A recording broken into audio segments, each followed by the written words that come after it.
আমার দাদুর সঙ্গে আর মা বাবার ঝগড়া হচ্ছে। আমার জন্মদিন ছিল কিছুদিন আগেই, আমি ভিডিও দিয়েছি ইউটিউবে। আর হচ্ছে দাদুর কাছে মা দুধ চেয়েছে, দুধ দেয়নি দাদু প্রথমেই বলে দিল যে হলো হবে না।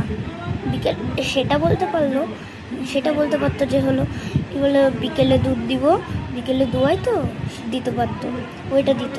তো তোমাদেরকে এখন ঝগড়া স্টার্ট হয়েছে, তো চলো দেখাচ্ছি তোমাদেরকে, দেখতে থাকো।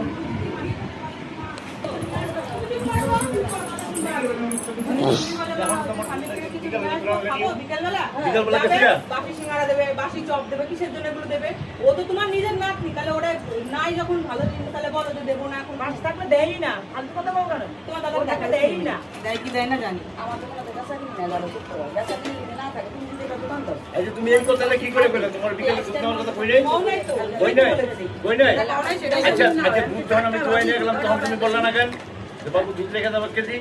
বলছিলে তখন আমার মাথায় ছিল না, মাথা কোথায় থাকে? স্বীকার করো না, তুমি মিথ্যা কথা বলবে না। তুমি মিথ্যা কথা বলো কেন? তোমার কই নাই বিকালে নিবা?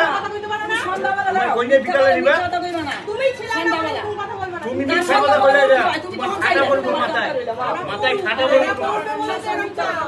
মিথ্যা কথা কই দিও, এটা অভ্যাস হয়ে গেছে।